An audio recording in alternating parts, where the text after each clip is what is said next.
All right. Awesome. Maybe some people will start trickling in as we go here, but we have a critical mass here to get started. So appreciate everyone for making the time. I don't know if this is your first Leland event or not, but it's my first event, so appreciate you guys coming along for the ride. Um, so I'm going to take you guys through this. We have an hour blocked off. I think kind of my talk track will probably 30 to 45 minutes. I want to leave a good amount of time for questions. And so, given the size of the group, it's going to be hard for folks to kind of raise their hand and ask questions. So, I'd say after the first 30 minutes, if you have questions that start coming up, you can start sending them in via the chat, and I'll kind of read through them, see if there's some common themes and things that I can help answer. I think that'll be easier. I guess it's probably best not to start sending them in now, or they may get a bit lost. So take a pause. I will work through kind of my stuff, and then you guys can ask questions at the end. So um, appreciate everyone joining. I'll give kind of quick background on myself. I'm originally from the East Coast. I went to BYU in Utah, studied finance there, graduated in 2016. I started my career in San Francisco at Goldman Sachs in their TMT group. Um, Coming out of college, I had an idea that I wanted to do finance. I think pretty quickly after my internship, my junior year, I knew I didn't want that to be banking.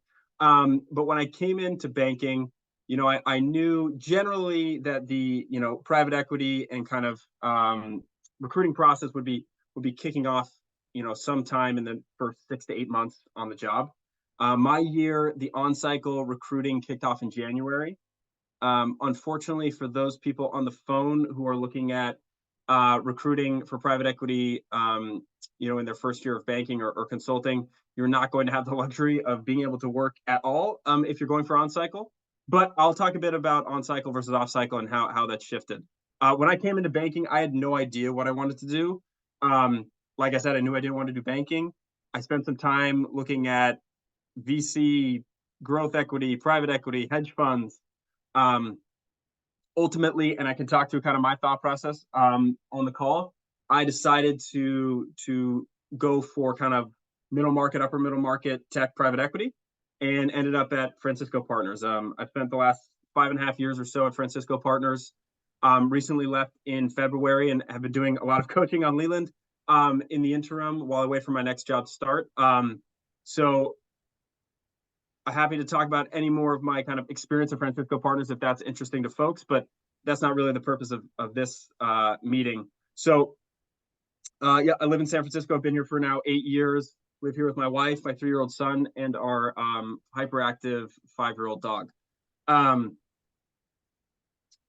so, most of what I want to talk about today, I'm guessing a lot of the people on the phone, and this session's really geared towards people who are graduating or coming into banking and or consulting and looking for to participate in either on cycle or off cycle associate private equity recruiting. Okay. Some of this stuff is still going to be applicable to you if you're looking at analyst roles straight out of undergrad, or if you're already in private equity and you just want advice and kind of to think through what your next move should be, or if you're interested in private equity in general. But overall, this presentation is kind of geared towards folks who are looking to enter at the associate level and interview over the next year or so. Okay. Um, so it is a very hectic, fast process once recruiting actually starts. Okay. Last year, on cycle recruiting, right? And for those who aren't aware, typically in the past, I'd say more like pre COVID, um, most firms, and I'd say like 80% of firms kind of participate in what's called on cycle private equity recruiting, where, headhunters and firms are networking. They kind of have a group of candidates. And at some point during your first year on the job out of school, right? Like one firm decides, you know what, I can't wait anymore. I know the people I want to interview. I'm going to interview. And they start interviewing. And then everybody else follows suit over the next week. And it is an insane rush of,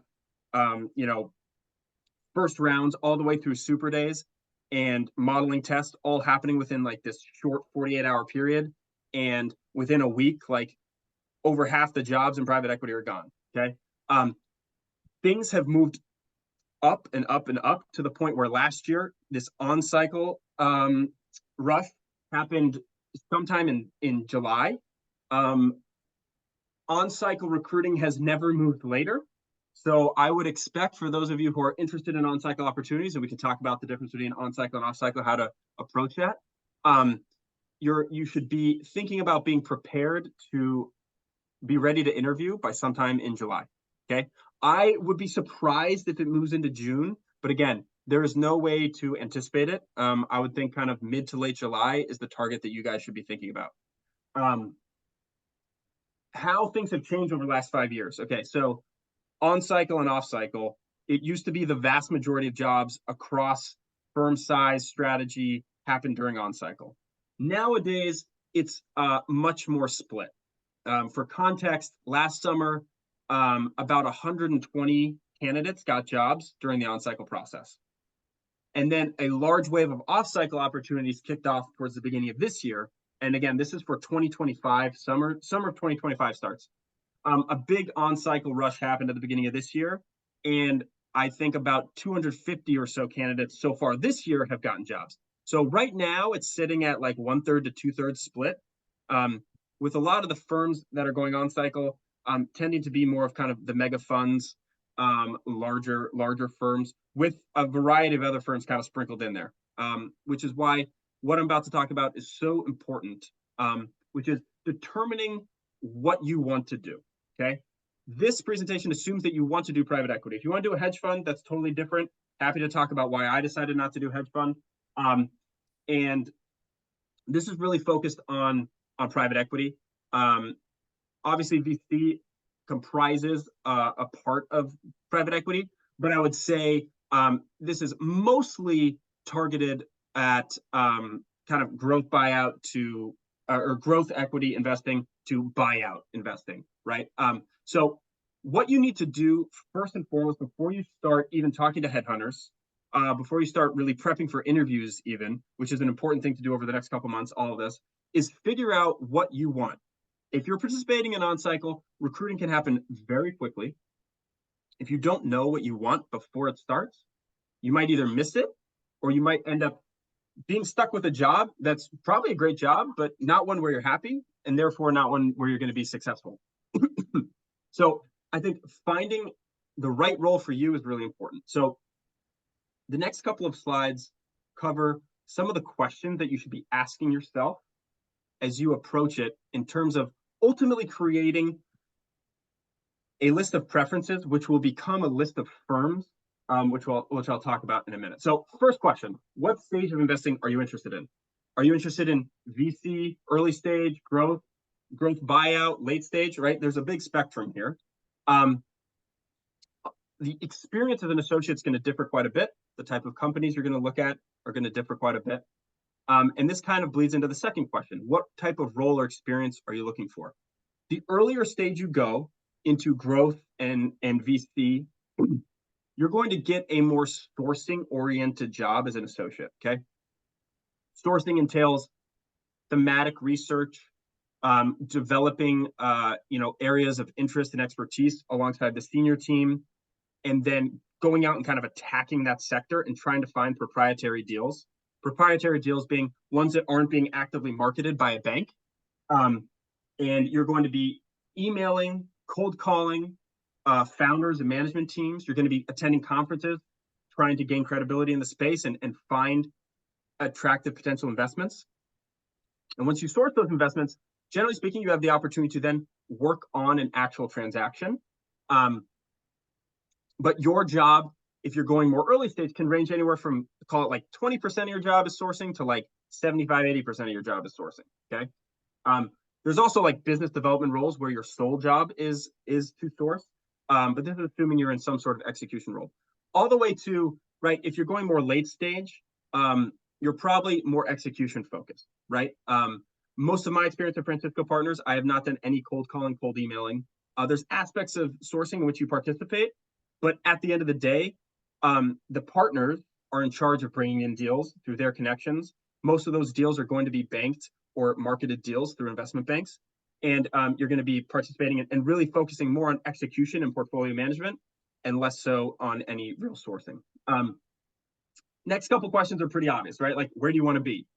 The main hubs of private equity are in the largest cities across the country, right? So New York obviously has the most opportunities. SF, LA, Austin, Chicago, Boston. There's a growing presence in Miami, and then a ton of other cities across the country. Okay, but trying to figure out how much do you care about location. Generally, I would suggest being open location-wise. While even if you do have a preference, the private equity process is a numbers game. There's a lot of luck involved. You need to put yourself in a position to get as many opportunities as you can. So being open geographically, unless there's some strong personal reason not to be, is always good. But it's also fine to say, hey, I really want to be in LA. I'm open to other locations, but I really want to be in LA. Okay. I would never say I'm only going to be in LA, hands down. I don't want to look at anything else outside of that, because you're just disadvantaging yourself in the process. And then what industry do you want to work in, right? That could be the same industry you're working in, banking or in consulting. That may not be. You might want to do a generalist program. You might want to switch to a new industry. Some firms aren't generalists, but they have maybe two areas they focus on, right? And so trying to figure that out helps you kind of think through what exactly you want, and the types of roles and types of companies and groups within those firms you want to address. Okay. Other questions, right? Like size, right? A lot of this comes down to like, is also kind of related to stage, right? Generally speaking, if you're doing more growth buyout or growth equity, you're at a smaller firm, but there's also very large growth equity firms, right? There's growth equity teams at very large firms like KKR and Blackstone. So do you want to be at a smaller fund? Do you want to be at a larger fund, right? Do you want to join an established firm or a newer fund? Okay. The experience you get are going to be pretty different, right? If it's a first time, second time fund, right? Less than like 15, 20 people on the investment team. Yeah, there's going to be less spots there, but it's a really interesting opportunity to be entrepreneurial. The role's less defined. The progression in your career is less defined. You could accelerate more quickly or even slower than your peers. It kind of depends. But there's a lot of growth opportunity, right? As you think about fund size, firm size, right? There's a compensation aspect there that if that matters to you, right? Larger funds typically pay more in cash, smaller funds pay less. That being said, as you progress in your career, carry and the equity you get as part of your investing becomes a much larger portion of your compensation. And perhaps being at a smaller fund and being able to participate in some more exciting growth and opportunity to drive higher returns at a smaller fund could ultimately, result in you making more money in the long term. But like if cash compensation is really important to you, that could factor into what kind of firm or the size of fund you want to be in. And then another question that I think a lot of people don't think about is whether or not you want to go to business school. For me, I did not want to go to business school for several reasons. So I was really focused on finding a role that had a history of internal promotion. I didn't want to put myself in a position where in 2 more years, I was going to have to be looking for another job, right? If you really want to go to business school, great. Then you should be open to programs that kind of push you out after 2 years. There are rare cases that firms will even sponsor you if you want to come back. Those are less common than they were maybe 10, 20 years ago, but they do exist. And then if you want to go to business school, another thought is, what firm is going to set you up best to get to that business school? Say you really want to be at Stanford, okay? Look at the partners in the group at the firm. Did any of those people go to Stanford? Well, guess what? Those are the people who are probably going to be writing your letters of recommendation. If they have strong ties to Stanford, if they're alums from Stanford, like they're going to have stronger sway and have power to help you get into Stanford, okay? Another consideration. But all of this comes down to not so much where you want to be to the next 2 to 3 years, right, as an associate, but really where you want to be in 5 to 10 years, okay? All of these questions are things you should be thinking about now and helping to craft your preferences and then craft kind of the firms and groups you want to target during your recruiting cycle, okay? So next step is like, all right, let's figure out what firms fit my criteria. This part is hard, right? You can figure out your criteria, but then how do you match it up? Some of that can be done through simple, okay, let me look at, let me look online, research, look at the firm, see what's going on, see what things generally match up. But most of that's going to be done through networking, right? You may have friends in your banking class, for instance, or banking group, for instance, a year ahead of you who went through the process. Ask them. Ask the headhunters. Express your interest in terms of what you want, and see from the headhunters which groups they think best align with what you want. And then reach out to firms, right? You say, okay, this group at this firm or this firm in general is a place that I'm potentially interested in. Let me see who I can potentially talk to at that firm. Let me get on the phone with an associate. That's going to help me potentially, in the interview process or to get an interview. But also you can use it as a way to screen and figure out if what you expect about that firm is indeed true and whether that fits well with the preferences that you've laid out to begin with. Okay. You've created a list of firms now, right? I would say rank them or tier them. Okay. You need to have a clear set of priorities, especially if you're going into on-cycle recruiting. And as you think about on-cycle versus off-cycle, of, okay, these 5 firms are ones that if they gave me an offer, I'm going to accept it on the spot. Okay. These next 5 or 10 firms, great places. I would love to work there, but I'd rather be at the top 5. So I'm not going to focus as much on them. And then maybe you have another 5 or 10 that's okay, if I get a job here and not anywhere else, that's fine, right? And this is all based on your personal preference and kind of how you want to attack it. Cast your net wide, right? Don't attack just 1 or 2 firms. The numbers are just not going to work in your advantage. Getting a job anywhere, right? Even if it's not a brand name, is a challenge and takes a lot of prep. And takes a lot of thinking about what you want. Okay. Little anecdote on this, right? On-cycle recruiting can happen so quickly that if you don't know exactly what you want, you're going to get in a bad position. One of my good friends was driving to an interview at a firm that was on his list, but not his top choice. And the firm that was his top choice called him while he was pulling into the parking lot to go super day at this firm and saying, hey, can you come interview at our firm in 2 hours? He literally turned his car around and drove to that firm, got the job, and is now in a great spot that he loves. Okay. That is why you need to think about where you want to be and do your networking and really establish that, because that is how crazy it could be.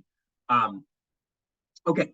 So you figured out what firms you want to be at, what your preferences are, how you want to, approach your process in terms of where you want to be. Now you need to talk to headhunters. Okay. Much different from how you got a banking or consulting job. Every associate, maybe 95% of associate jobs, funnel through headhunters. Okay. They, headhunters are firms that private equity firms are going to hire to basically screen and deliver to them top candidates who are interested in their firm or their group, top candidates who they've already screened and they know are going to do well at interviews. Okay.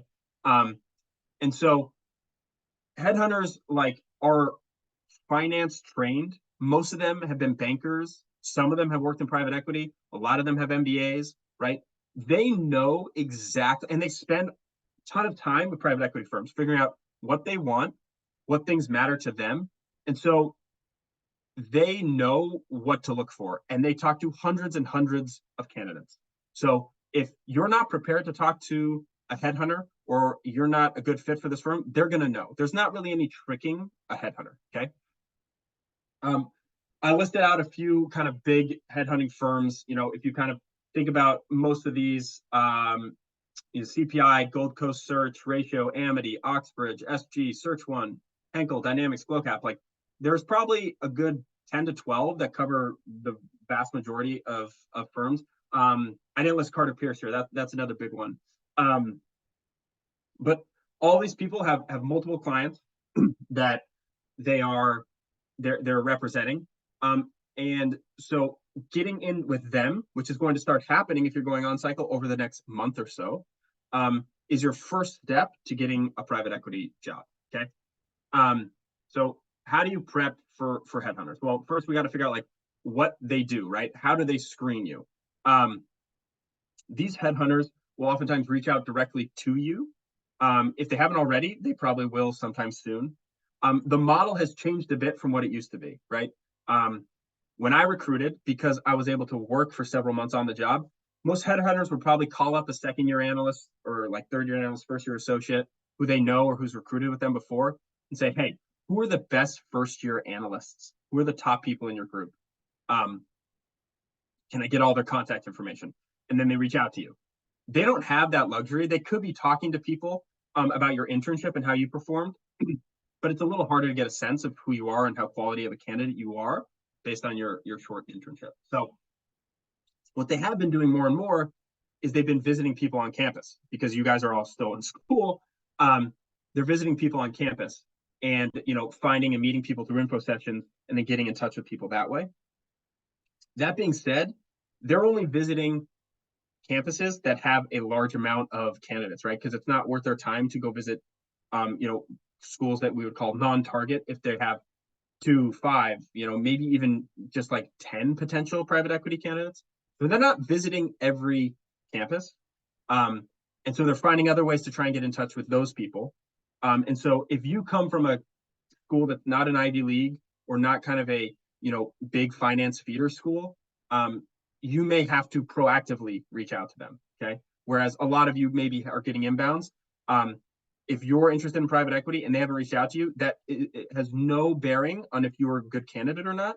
They just haven't gotten around to you, and it's much more disorganized given how early the recruiting process is. And so you need to be a little more proactive, okay? They're going to have marketing events for firms. They're going to set up the coffee chats, the initial conversations to get you to know firms.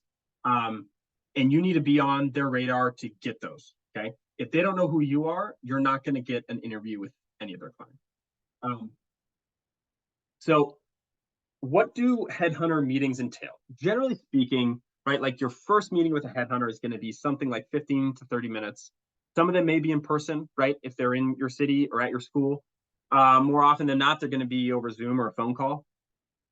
And that first conversation is really going to be focused on understanding who you are, what you want, okay, and where you could potentially be a good fit behaviorally or like, experience and interest wise, okay. A lot of these will be informal, but again, like it is sort of an interview, right? Many of them will have a first conversation, kind of understand where you're at, and then set up maybe a more formal screen. But those first meetings are very important. It's a first impression. So you need to be prepared for even like a full screen, full mock interview, okay? They're not going to go into the type of depth that you're going to see in an actual private equity interview, but they're going to ask some key questions that'll help them identify if you're going to be a top candidate or not, okay? So view this meeting as the first round, okay? These are kind of the top questions that you should be kind of prepared for. A lot of the like story, walk me through your resume type questions are going to come up here, right? Why did you attend this school? Why are you going to this bank? Why are you interested in this group? Why do you want to do private equity? Why do you want to do private equity versus banking? Why do you want to do private equity versus a hedge fund? Okay. What are your location preferences? Size of fund, size of firm, your strategy preferences. And then oftentimes they're going to do some high level test of your quantitative or technical ability. Okay. One way they're going to do this, you're probably not going to get a paper LBO from a headhunter, right? But they may ask you some questions like, hey, walk me through some of the key drivers in an LBO, or what's the most important aspect of an LBO. Try and figure out how much prep you've been doing, maybe just ask you how much prep you've been doing. And then they're also going to kind of maybe ask like, hey, what makes a good investment? Talk to me about what qualities of a business make a good investment, right? Like to show you kind of understand that you can think through that. And then they're going to probably talk to you about deal experience. Deal experience is an opportunity for them to see what you've done, but also see how involved and how intellectually curious you are when you're working, okay? All of you were interns probably last year. You probably didn't get almost any deal experience. And if you did, maybe you touched it for 2 or 3 weeks. Maybe some of you were lucky enough to like work on a deal the whole summer, okay? They're much less interested in knowing that you built a full model, you were the key member of the entire deal team, and you drove all these work streams. Okay, they know you probably like pulled comps, scrubbed comps, took some notes in a call, and like did some stuff on a slide. Okay, they know you're not driving like the sell side transaction. But what they do care about is that like even though you had maybe that light touch impact on the actual team and the work product, they want to know that you know what the business is that you worked on, why the transaction was happening, high level financials about the business, multiples if it was a sell side or buy side deal. Why is this an interesting potential target for a sponsor? Why was it selling to a strategic? Why was the seller selling to begin with? What are the competitive dynamics of that business? What is the market like? Is it growing? Is it contracting? Is it large? Like any sort of kind of question to get at seeing how you understand how a business works, what makes a business valuable, and how to think like an investor. Okay. Those are kind of some of the tougher questions that you'll get. Some headhunters ask more technical questions than others. Some trying to keep it very high level and more behavioral. Okay. A big part about these meetings too is an opportunity for you to gain information. Figure out, hey, these are my firms that I'm really interested in, or here are my preferences. I'm thinking these couple firms, but I'd love to know what other clients you cover that fit well within this group, right? And who I should be focused on. Trying to understand, hey, I'm really interested in, Blackstone. I'm really interested in Thoma Bravo. Like, do these companies participate in on-cycle recruiting? Do they participate in off-cycle recruiting? How should I approach that? I'm interested in these three that are on cycle and these three that are off cycle. Like, how do you prioritize it, right? Like, it's hard. So like be open and honest with them. Once you prove yourself to a headhunter, through like your initial screen, like they become your advocate and they want to help you get a good job. If they think you're a good candidate, they want their clients to hire you. And so they're going to figure out which clients you fit best with, and which firms you should focus on. Obviously, each headhunter only covers a certain subset. So you're going to have a lot of these conversations in order to, access your broad range of kind of companies that you're targeting. And you may get different advice from different people, and I think that's fine. And keep in mind, right, like understanding who these headhunters cover is really important too, because it helps you to craft your questions you're asking, right? Like if you're super interested in a couple mega funds, but you're also interested in some smaller funds, and like these guys only cover the smaller funds, and you go to them saying, yeah, I really want to be at a mega fund, like they're gonna say, well, we don't really cover those, so I don't know why you're saying that. Like be smart about what you say to who, because your story may be different for each headhunter. Okay. So that's kind of what this slide covers. Okay, like talk to the right people. Left side, these are kind of a lot of the big headhunters, and on the right side is just a random selection that I threw on here of private equity firms, a lot of the bigger names, and some kind of varying stages and sizes of firms. But this is a really important point that I kind of alluded to previously. It is critical that you talk with headhunters, that you do well in front of headhunters. It is important, but not critical that you network with firms. You can get a job at a firm without having done any networking. You cannot get a job at that firm without ever having talked to the head. Okay. My experience at the time when I recruited, Francisco Partners was covered by CPI. I met with CPI. I've been meeting with them. I had done well in their kind of intro interviews, and they kind of had suggested a few of their clients that could be good fits for me based on my preferences. One of those clients was Francisco Partners. Okay. FP reached out to me, I think kind of just before the holidays, and said, hey, would love to, do a quick coffee chat, get to know you. I was heading out of town and I couldn't make it in person. And this was kind of before people did a lot of stuff in Zoom, because this was pre-COVID. And so they said, okay, like let's get in touch in January. So it was like first, second week of January. I reached back out to them and said, like, hey, I'm back in town, would love to catch up. grab coffee and just get to know FP a bit more. He said, great. Like, can you meet sometime this week? And then before I could even answer, he said, actually, could you meet sometime today? And what I didn't know was like at that point in time, recruiting had kicked off sometime earlier that day and they were scrambling. And they said, hey, why don't you just come into the office like this evening? I said, okay. I went into the office that evening. This was the first person from Francisco Partners I'd ever met. Sat down with him. He was the person running recruiting at the time and met with him for an hour. He asked me some questions, but we mostly got to know each other. This was from at like maybe 5:30 p.m. to 6:30 p.m. And he said, hey, we're doing a super day tomorrow. Do you want to come? And I said, sure. And I showed up at 7:30 the next morning, interviewed for like 6 or 7 hours, and I had a job at the end of the day. Okay. I hadn't spoken to anyone at Francisco Partners, but what I had done is tried really hard to CPI and gain their trust and gave them the confidence to kind of push me forward with certain people.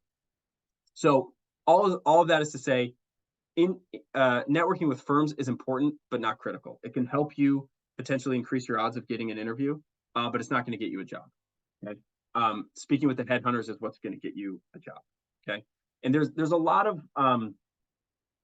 things that can be helpful in both of these scenarios, right? Like cold emailing firms and reaching out to firms and kind of trying to reach out to maybe alumni of your school or alumni of your bank or firm if you're in consulting, your group, whatever, can be helpful, right? They can help flag resumes to the headhunters they work with. And then references and kind of like using that same tactic with headhunters can also be very beneficial. Okay. If there's someone you're close with, maybe a year ahead of you in banking who you developed a close relationship with, and they were placed by Amity, and the firms you're trying to target are Amity, like see if that person would like, talk with them and be like, hey, this person did really great in their internship. They're a really great candidate. Okay. Getting kind of a stamp of approval from someone who came before you with a headhunter and with a firm, right? Like goes a long, long way. Okay. So talk to the right people. Okay. Talking to firms is helpful somewhat because it can, improve your chances, but also helpful for you to kind of figure out if that's really where you want to be. So in kind of some summary thoughts, right? Like some of you may be just entering the recruiting kind of mindset, just thinking about recruiting. Okay. Again, on cycle is happening in about 2.5 months. Off cycle is going to happen over the next year. You are not late to the game if you haven't started prepping. What I would encourage you to do now is start figuring out your preferences, start trying to talk with headhunters once you are prepared to do so, and start getting on their radar and start understanding and making this decision between off cycle and on cycle. Okay. Again, going on cycle is not as critical as it used to be because of the amount of jobs that happen off cycle and the amount of opportunities there is after kind of the rush of on cycle. But if you're someone who's really focused on mega funds and the 5 firms you want to be at are going on cycle, you need to be prepared for on cycle. Okay. I cannot understate how much prep it takes to be ready for these interviews. All of you have been through consulting or banking interviews probably, and understand what it's like to prepare for an interview. Okay, so like take that and like all that technical and behavioral prep you did for banking interviews, for example, and increase it even more so because you're going to be thrown, paper LBOs, you're going to be thrown modeling tests, case studies, all of these things which take a lot of time, energy, and prep to be polished at and to be ready to perform in the moment. And so I cannot understate how important the prep is. Okay. So think through on off cycle, start getting prepared now, and start thinking through, your game plan over the next 2 months. Many of you who are seniors right now, either wrapping up finals or wrapping up class in the next week or two. And just like think about using that time between when you start your full-time job and school to get prepared. If this is something you're serious about, you need to start prepping now. Okay. The last thought I will say on just like my advice, getting a private equity job is challenging. Okay. There are more investment banking roles than there are private equity roles. Okay.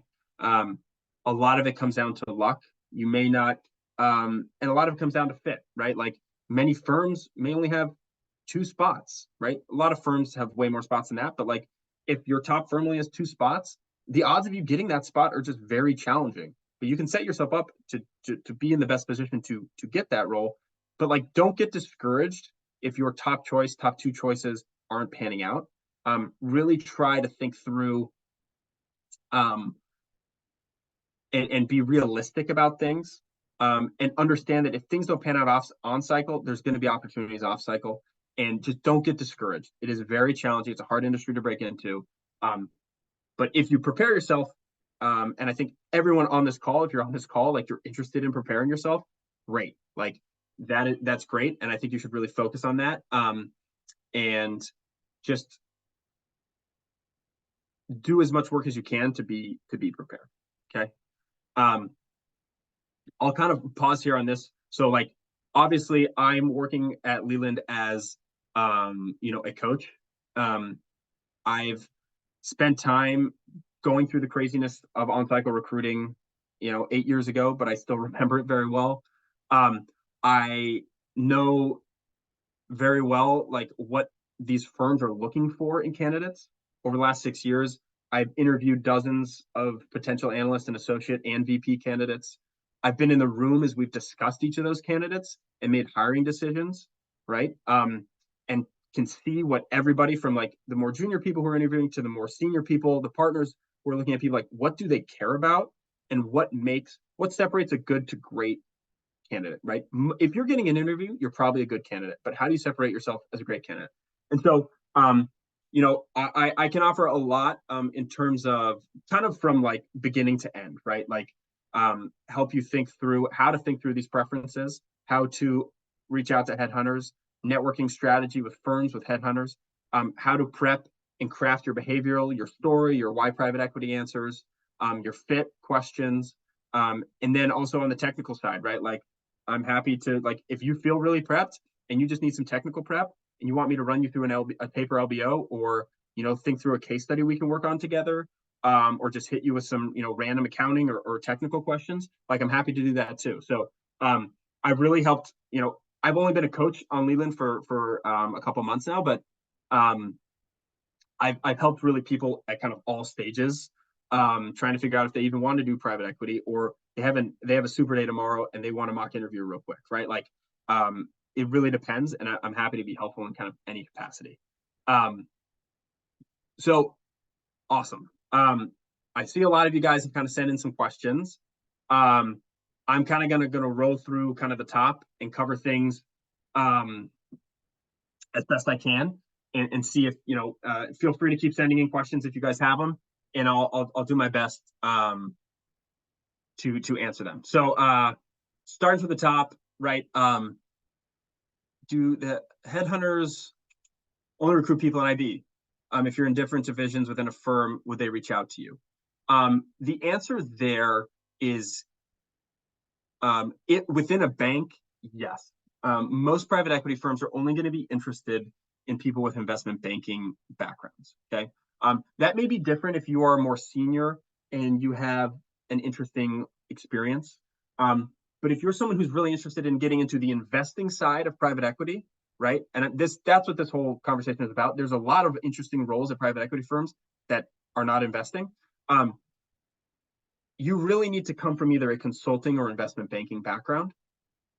There are opportunities, however, for you to get into private equity out of business school if you go to a top business school, if you don't have prior private equity experience. Most people who get hired out of the MBA program in the private equity did private equity prior to that MBA program, and they're being hired in at the VP level, okay? There is opportunities to break into private equity post-MBA, but as a post-MBA associate usually, so like prior to becoming a VP, even if you don't have banking or consulting experience. We hired some of my Francisco partners, a really smart woman who did law school and never really even worked in finance, but was really interested in private equity, and we hired her as an associate, okay?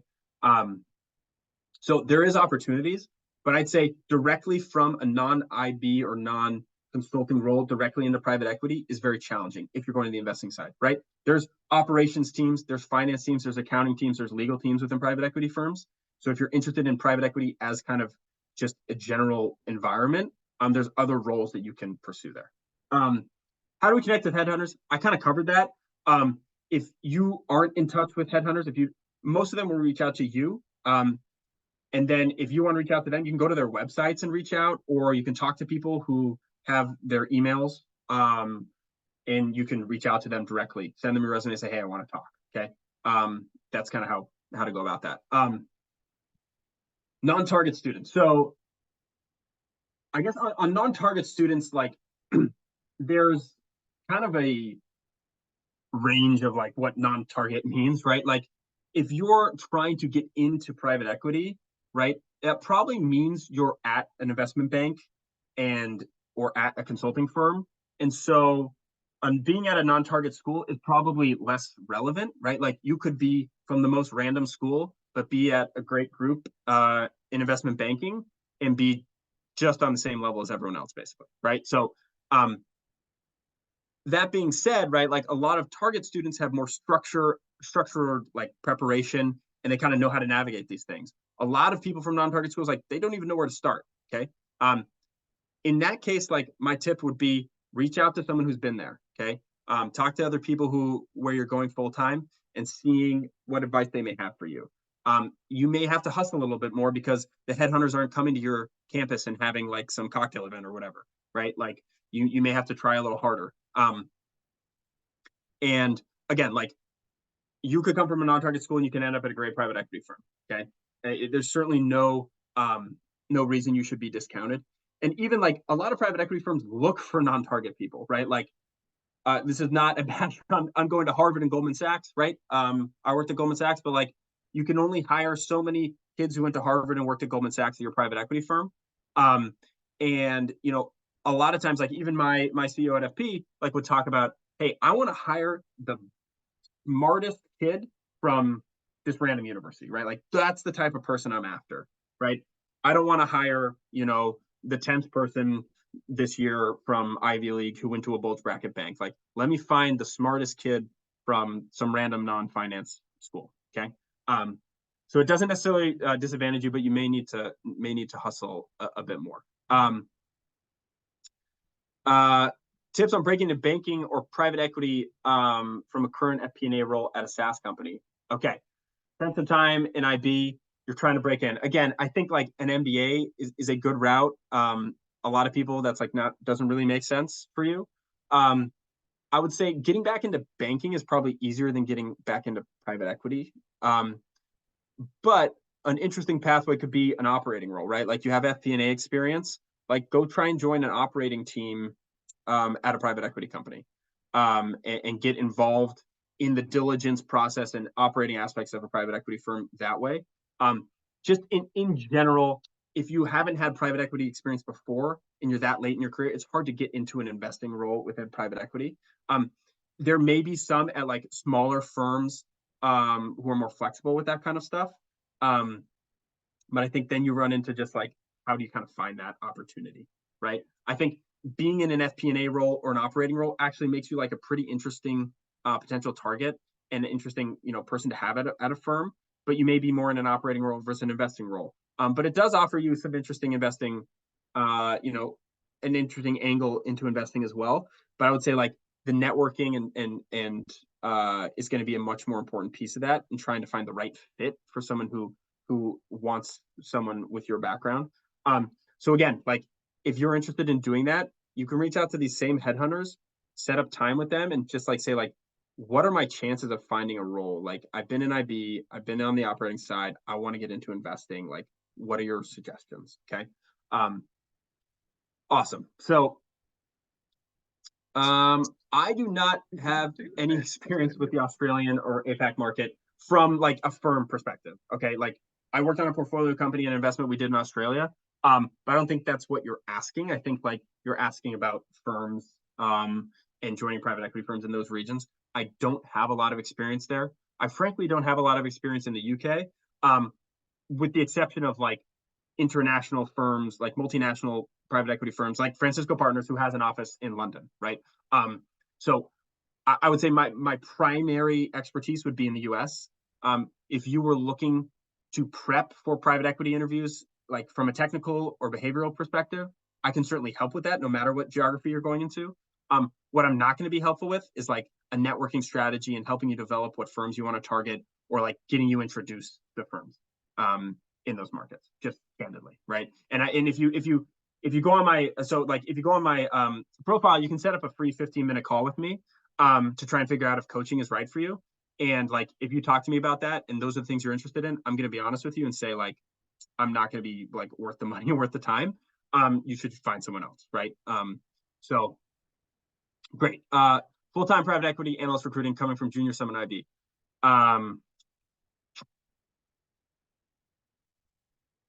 There is headhunter aspects of this, right? Analyst programs are kind of smaller and a little more difficult to kind of navigate. What I would say is a lot of the ways to get into an analyst program are through alumni at the firm. Francisco Partners launched its analyst program like 2 years ago. And what we did was like all the associates and VPs basically went to their schools and advertised it. And we tried to get kids from our schools. Okay. So like go find alumni at places that have analyst programs and just ask them, because they're going to be more bespoke and more kind of one-off. And every firm kind of does it differently. But you're going to need to do the same type of prep, like interview-wise, if you would for an associate job. So I think networking is actually probably more important as an analyst if you're looking to join as an analyst versus an associate. How involved are you as an associate in kind of portfolio management? It depends on the firm. At a firm like Francisco Partners, I'd say your involvement is in kind of one-off projects that they may need our help on. You're probably managing the cap table to some degree. You're helping the finance team maybe put together and think about reporting and budgeting. But you're not like involved the day-to-day basis in the operations, right? You think of your role as like a board level role, but that like me as a VP or like a partner is on the board. You're a board observer. You're going to attend the board meetings probably, like take notes at the board meetings. And then like we kind of use you as, like someone we can plug into different parts of the organization. We're like, hey, finance team's really struggling with reporting. Like their board package is really bad. Like, can we go sit down with them and like you help them think through it, right? Like that's kind of the extent. I wouldn't say you're like deep in the operations, but that depends, right? There's some firms, not like Francisco Partners, that like in a fund, they're going to invest in 3 or 4 companies and be way more operationally involved and be like almost like part of the team, right? So it really depends on the firm, but in general, right, like it's higher touch, lighter touch, not day to day. Internal promotions, just look at the people at the firm. Go look at the partners, see when they joined the firm. If they joined as an associate, okay, they obviously have a good track record of internal promotion. If all the partners joined out of business school or joined, in the last 5 years, like they probably don't have great internal promotion. So look at the VPs on the company website and look at the partners and like just kind of see where they came from. I think that's the easiest way. Yeah, I think I kind of covered. I'm not quite sure what the outside entry question is asking. I think you're trying to get at if you can get in through a non-investment banking consulting type role, and I think I kind of covered that. But maybe respond to that question in case I'm missing something, and I'll come back to it. 4 to 5 critical skills. Okay. So things that people are looking for in an interview, right? Like obviously there's like the technical component. Can this person do the technical aspect of the job? Are they skilled and knowledgeable about basic finance? Can they navigate Excel, that kind of stuff? Okay. That's like pretty like first level, not that important. We can kind of teach you that as long as you're smart. So the more important thing is like, is this person smart and can they think critically about things? Can they analyze data and kind of draw conclusions from them? Can they communicate effectively? As an associate, you're going to be in meetings with CEOs and management teams, and you're going to be asking them questions about businesses they've run for 10 years, and you're just learning about them. And you need to be confident in your ability to communicate both internally and externally at the firm. Okay, so really good communication skills. Um, one thing that I really look for is like a genuine person, right? It's very easy to come into an interview and kind of regurgitate some scripted stuff that you just, studied. But I want to see like your being critical thinking, and being a genuine good human being, because I'm going to spend a lot of time with you. And if I don't like you as a person, that's going to be hard. And if you're a fake person, that's going to be even harder. Um, you go to an Ivy, is it easier to bypass a headhunter route? No, you need to talk to headhunters no matter what. How do you know if you perform well with headhunters during the initial calls? That's a great question. You could ask them, but like you can kind of get a general sense. And the initial calls are not like critical, right? There could be, um, you know, just like initial screening just to see where you're at, and they're going to revisit you in a month or two. So that's a tough one. Like if you have a decent relationship with them, or you've met with them, you can even follow up with feedback. Be like, hey, I'm just curious, like how did that screen go? What can I work on? They're gonna love that you're kind of being proactive and trying to improve. Um, how do you recommend going about on cycle if your IB analyst training in July is abroad? Firms do cater to virtual recruiting. Now they do, yes. I do not have a good advice on that. I've never seen someone who's had to navigate that, but most of recruiting is virtual. Most associates get hired now completely virtually, so you should be fine. We prefer to meet people in person, but oftentimes it just doesn't work. Uh, Recruiting with consulting experience versus banking. I would say like there's not much experience. I think like if you come from a top consulting firm, you're going to have a pretty similar experience. But like, most of the roles in private equity will go to people in banks because there's just more people in banks who are going after those roles. But consulting, right? Like, I think the recruiting experience is pretty similar. You may have to do more work on the technical side because your job is not necessarily as technical. And in interviews, people are going to really test that to see if you've done your homework, maybe more so than someone who's coming out of Goldman Sachs, who they're like, well, I know this person's going to get technical experience over the next 2 years. Not saying that consulting is not technical, it's just not as modeling intensive and technically intensive as banking. But generally speaking, recruiting is the same. What is the meaning of life? I wish I knew. Okay. What resources do you recommend for preparing? So, the best resource is me. No, I'm kidding. Find someone who has gone through it before, or who you're going through it with, and practice with them. You can practice all you want, like the interview prep in your head, but without saying it out loud and hearing someone talk through it and seeing how you sound, like it's just going to be completely different. So that's really important. Um, there's a lot of online resources that are like modeling focused. Like a lot of people use Peak frameworks. They've got some good like sample models and all that kind of stuff.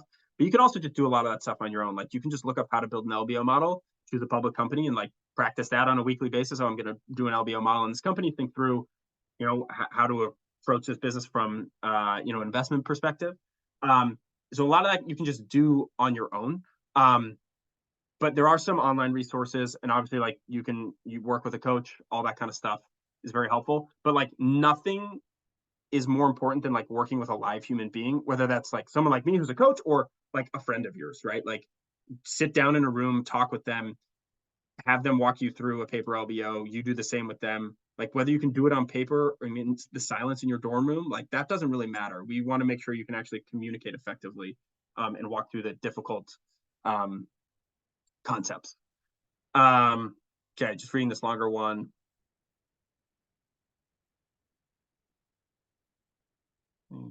You obtained. Seem like there's okay. Certifications. I don't think those really matter in terms of recruiting. You got into middle market PE fund, but you wanted to move into a mega fund. That's tough. Like I would say in general, getting into a mega fund is just very challenging. Mega funds are much more focused on like your pedigree and your background, right? Like they're going to be much more attracted to the typical private equity background, great bank, great group at a bank, top tier school with great grades. Like those are the types of people they want. And so if you don't necessarily fit that mold, like going after a mega fund is going to be a little harder for you. But that's just like kind of how they operate, right? Like technical strength to be obtained to seem like a potential candidate. So the technical strength piece, like that's tricky. I'm not really sure how to get into that. Sorry, I'm just putting my laptop here. But like obviously seek out deal opportunities within your firm. Um, yeah, so like into okay, yeah. So you're okay. Um, one suggestion I have if you're trying to get in, like maybe you're at a smaller bank, right? Like you could lateral to a different bank and then recruit, right, as a second year or something. Or you can go and get into a middle market private equity fund, do really great, and wait for like a good market in terms of job market and lateral to a different fund. Like people have joined FP from much smaller funds when the market was really hot a few years ago. Right now, that's probably not going to happen. But like think about that as an option. It's just getting into mega funds like straight out of the gate. It's just tough. And I would just say like just try and seek as much experience and opportunity, and maybe just go hard at networking. But I think I'd probably have to understand a little bit more about your personal situation to kind of give you a better answer. PE recruiting straight from undergrad. I think I covered that with the analyst question, right? Those are analysts being hired.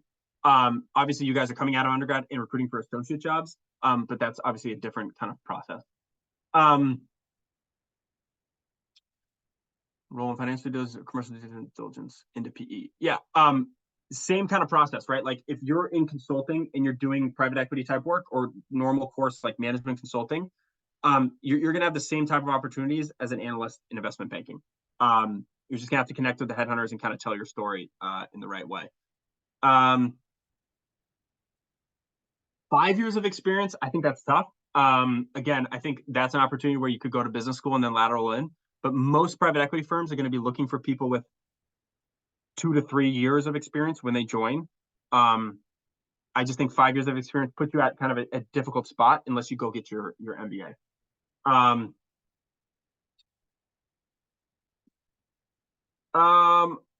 would generally think like commercial due diligence is probably slightly better, but that's a better question for a headhunter. I actually don't know.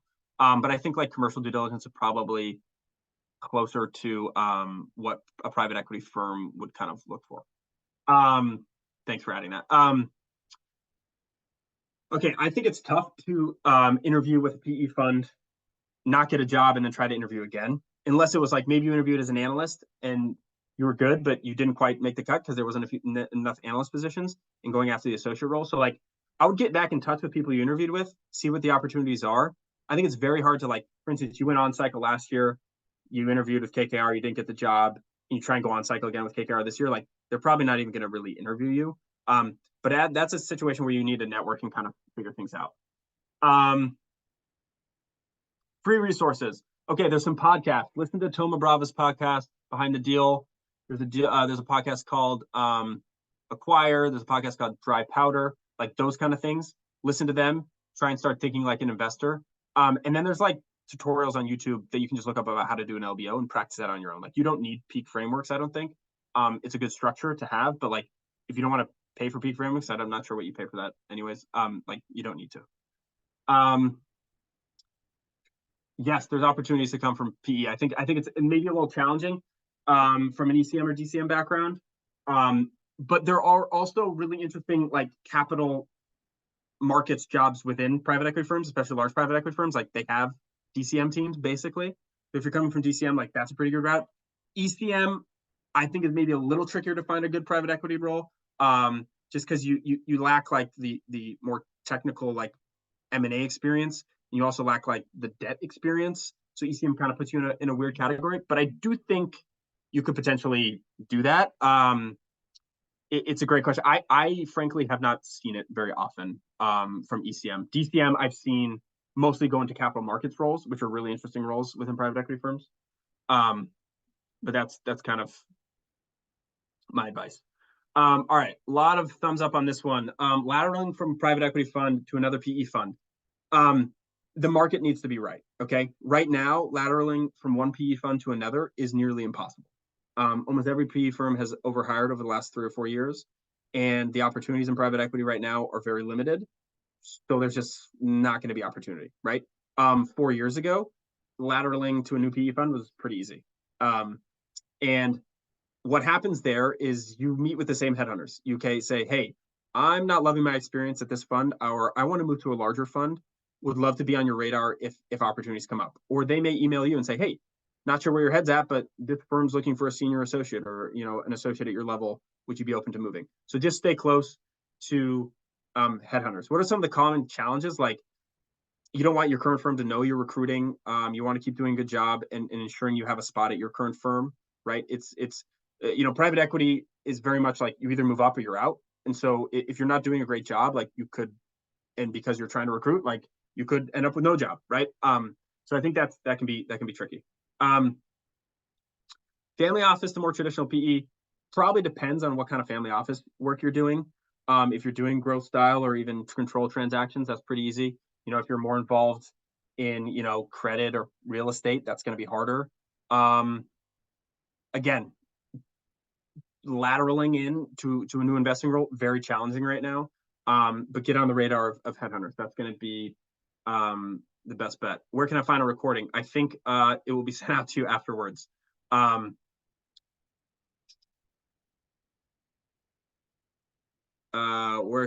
Is it better to start a career in private equity directly or start an IB before moving to PE?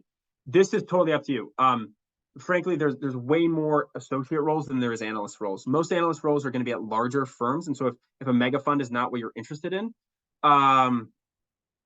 then I don't think that it's really a great move to then just go into a role, even though you don't want to be at that firm as an analyst. If you go into investment banking, you're going to build a similar skill set to where if you were in an analyst in recruiting or an analyst in private equity. And yeah. What point of seniority does it become much harder to recruit for PE? Yeah, I think like analysts and associates have pretty good opportunities to get in. And beyond that, it's going to be more challenging. Again, I think like a switch to MBA is probably the right move. That kind of answers when is it too late to move into PE from IB. I think as a VP, it's going to be challenging. There are going to still be roles, right? But they're going to be more bespoke, and you're going to have to work with headhunters pretty intense. And again, those roles are going to be hard to find right now in the current market. On-cycle modeling tests. No, you probably aren't going to do div recaps or add-ons. Like maybe they can be like, hey, like maybe you can add in add-ons, but like that's pretty light touch.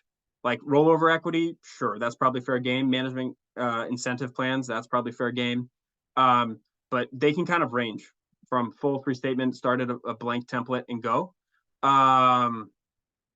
And yeah, so that's kind of my advice there. Sorry, I'm just going to scroll through. I know we're over time, so I'm going to try and figure out kind of the ones that people are most interested in here. I kind of covered a lot about that. Okay, these are mostly responses to past.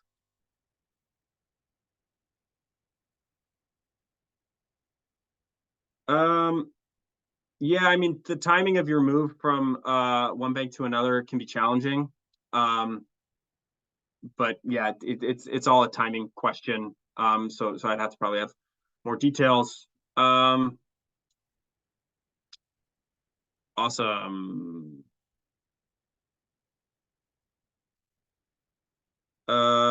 Cool. Looks like people were helping out on the podcast. Okay, this is the last question I'll answer. Off cycle versus on cycle, how do you approach people? Headhunters, just be honest with them. Like ask them what they think about in terms of, should we approach headhunters? Like just give them your preferences and they will kind of point you to whether you should be focusing on cycle versus off cycle based on your preferences and based on how prepared you are over the next couple months. Okay. But like still talk to them now, even if you're like, I don't really want to do on cycle, still get on their radar now. So they know and they're familiar with you, and they can be familiar with you later. I would get on their radar prior to doing on cycle. Cool. Well, Isabella's been sending around a lot of kind of my link across the chat here. So if you guys are interested in having kind of more one-on-one time, I offer free 15-minute phone calls to see if coaching is right for you, or even give you just quick advice if it's not. And yeah, open to working with you guys if you find it interesting. So appreciate you guys being patient and bearing with me during the conversation. And hope everyone has a good night and a great weekend. Take care.